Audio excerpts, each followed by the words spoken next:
Cyber city Gurugram में एक बार फिर बिल्डर द्वारा सताए हुए निवेशकों ने नो होम नो वोट का नारा लगाते हुए निर्माणाधीन स्थल के बाहर जोरदार प्रदर्शन किया। निवेशकों ने लोकसभा चुनाव का बहिष्कार करते हुए कहा कि जब तक उन्हें उनका घर नहीं मिलेगा तब तक वह वोट नहीं देंगे। निवेशकों के मुताबिक अधिकारियों के चक्कर काट काट के थक चुके हैं, लेकिन अधिकारियों द्वारा उन्हें आश्वासन के अलावा कुछ नहीं मिल रहा। नाम है मेरा विक्रम सिंह राठौड़।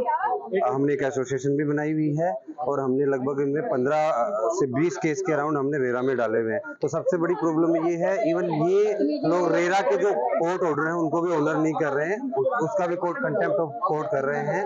इसके बाद जब हम इनसे बात करने के लिए ये कहते हैं कि आ जाओ ऑफिस आ जाओ, ऑफिस मिलने जाते हैं, सबसे पहले तो 4 बाउंसर इनके रखे होते बाहर, वो आपको जाते ही होर करने लग जाएंगे, आपका फोन बाहर रखवा लिया जाएगा। अंदर किरण मैडम बैठी है, इनकी सर्वे सर्वा वही है और वो बदतमीजी से बात करती हैं, लोगों को डराती हैं, धमकाती हैं कि आपके फ्लैट कैंसिल हो जाएंगे। बाकी स्टेटस कोई बताते नहीं। पिछले लगभग 4 साल से यही कह रहे हैं कि अगले 3 महीने में मिल जाएगा। इन्होंने ओसी अप्लाई करी थी, ओसी रिजेक्ट हो चुकी है, इनके अकाउंट वगैरह सब फ्रीज हैं क्योंकि इनका एक नहीं लगभग 35 पैरामीटर में से इसके मेजर लगभग 30 के आसपास पैरामीटर में इनका डिफॉल्ट है।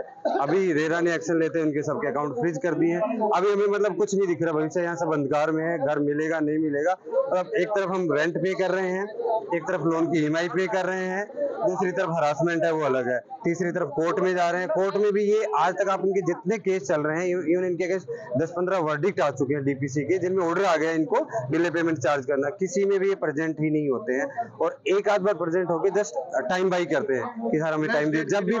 जब भी प्रेजेंट होते हैं सर हमें टाइम दीजिए। मेरा नाम कुसुम है और मैंने यहाँ पर 2018 में घर लिया था और मैं ये 100% अश्योरेंस के साथ बोलती हूँ कि अगर मुझे मेरा घर इस साल नहीं दिया जाने के लिए, हमें अगर लेटर नहीं दिया गया तो मैं वोट नहीं करूँगी, क्योंकि जब हमारे पास निवास प्रधानमंत्री आवास योजना के अंतर्गत अगर हमें घर नहीं मिल रहा है तो फिर किस लिए हम वोट करें। और बहुत टाइम से इन्होंने जिस लेडी को रखा हुआ है वो बहुत बदतमीज लेडी है। वो किस तरीके से बात करने का तरीका है वो उस महिला को बिल्कुल नहीं पता है। उन महिला का नाम है, वो अपना नाम किरण बताती हैं, एडवोकेट किरण, जिनके पास मैं गई थी और उन्होंने बहुत ज़्यादा बदतमीजी से बात करके हमें ऑफिस से बाहर जाने के लिए बोल दिया था कि अगर आप एक्स्ट्रा पे करते हैं, और वो पैसा ब्लैक तरीके से लेना चाहती है, वो बैंक से डिस्बर्समेंट नहीं लेना चाह रही हैं, वो डिमांड लेटर भी हमें नहीं दे रही हैं। हम तैयार है डिमांड लेटर देकर पैसे देने के लिए, फिर भी वो नहीं देने को तैयार। यहाँ पर 900 प्लस फ्लैट्स हैं और ये अभी तक के लिए हमसे जो पैसे ले चुके हैं वो 20 लाख प्लस जा चुके हैं। सिर्फ एक अब अगर लगाए तो 27 लाख का हमारा फ्लैट है और अभी यहाँ पर जो बिकाई हो रही है इन फ्लैट की, जो कैंसिल करके, वो 85 लाख रुपए पर फ्लैट का जा रहा है। नहीं होते तो आगे आप क्या करेंगे? अगर हमारी सुनवाई नहीं होती है तो हम पहली चीज वोट नहीं देंगे, दूसरी चीज हम कोर्ट में जाएंगे, केस करेंगे और यहाँ पर लगातार हमारा प्रोटेस्ट होता रहे। दरअसल सनराइज हाइट्स प्राइवेट लिमिटेड ने साल 2014 में किफ़ायती आवास नीति के तहत हरियाणा सरकार के नगर और ग्राम नियोजन विभाग से सेक्टर 63A में रिहायशी परियोजना विकसित करने के लिए लाइसेंस लिया था। साल 2016 में बिल्डर द्वारा इन निवेशकों को घर सजोने का सपना दिखाया गया था। इस परियोजना में 897 परिवारों ने अपनी मेहनत की कमाई लगाई। निवेशकों का आरोप है कि साल 2020 में फ्लैट का पोजीशन मिल जाना चाहिए था, लेकिन अब तक हरियाणा सरकार के किफ़ायती आवास नीति के तहत ये रिहायशी परियोजना बनकर तैयार नहीं हो पाई है और पिछले 4 महीने से निर्माण कार्य भी बंद है। भाई साहब, मैं विजय कुमार यहाँ एक फ्लैट का अलॉटी हूँ। मेरे नाम पे एक 1 BHK अलॉट हुआ है। 2015 में हमने फाइल की एप्लीकेशन। पहुंचे हैं, क्यों प्रदर्शन करने पहुंचे? प्रदर्शन करने इसलिए पहुंचे हैं क्योंकि यहाँ पे बेतहाशा लोगों के पास फ्लैट कैंसिलेशन की मेल आ रही है। बोला जा रहा है कि आप अपना पैसा रिफंड करा लीजिए, जिसके लिए हमें बाध्य किया जा रहा है। जब हम इनके ऑफिस में जाते हैं बात करने तो एक एफिडेविट साइन करने को बोला जाता है, जिसके अंदर क्लियरली ये लिखा है कि मैं डिफॉल्टर हूं, मैंने पेमेंट टाइम से नहीं किया, जबकि इन्होंने एक डिमांड नोट रेज ही नहीं किया।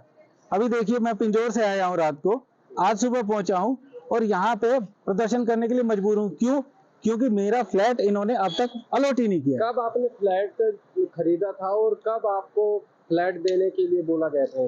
जी, अफोर्डेबल हाउसिंग पॉलिसी के अनुसार 2015 में इन्होंने ब्रोशर निकाला। हमने किसी तरह से पैसे का जुगाड़ करके प्रोस्पेक्टस भरा, हमारे नाम पे अलॉटमेंट हुई जनवरी 2016 में, तभी से हमने लोन पे लिया सब कुछ। अभी हम बैंक पे अपना EMI देते जा रहे हैं तकरीबन 8 साल से, 2016 से, और उसके बाद से हम इनके डिमांड नोट रेज करते ही विद इन स्टिपुलेटेड टाइम हम इनको पेमेंट करते जा रहे हैं। अब आप किसी अधिकारी के आपने चक्कर लगाए हैं कि किन किन अधिकारियों को आपने इस बात से अवगत कराया है? जी, हम इनके ऑफिस गए थे। इनके ऑफिस जाने पे इन्होंने सबसे पहले तो हमारा मोबाइल या कोई भी रिकॉर्डिंग डिवाइस तो नहीं है, चेकिंग की गई, मोबाइल रिसेप्शन पे जमा करा लेते हैं। उसके बाद एक एफिडेविट साइन कराने को बोलते हैं, उसकी कॉपी मेरे पास थी। उसमें क्लियरली ये लिखा है कि आपने जितने भी मटेरियल यूज किए हैं वो वर्ल्ड क्लास स्टैंडर्ड्स के हैं। आपने अभी तक किसी को कंप्लेंट दी है, किसी अधिकारियों को कंप्लेंट दी है? जी, हमने अपनी एसोसिएशन के थ्रू कंप्लेंट कर रखी है रेरा में, सो दैट तो क्या हमारी प्रोटेक्शन रहे। मिलता है अधिकारियों के द्वारा? रेरा ने 23 अप्रैल को हुई मीटिंग में ये बोला कि आप किसी भी अलॉटी का फ्लैट ऐसे ही कैंसिल नहीं कर सकते। उसके बाद भी इन्होंने क्या किया है, 23 तारीख में ही 22 तारीख की बैक डेट का लेटर प्रिंट करके 23 तारीख को रात को स्पीड पोस्ट से भेज दिया है लेटर कई लोगों के पास। तो अब आपने नो होम नो वोट का नारा दिया है, तो क्या कुछ इसका मकसद है?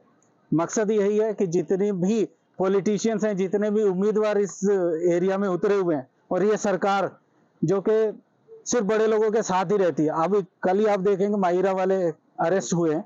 अब यहाँ पे सीन क्या बनता है, ये लोग सुनते नहीं है किसी की जब तक हम इनको वोट ना दिखाएं।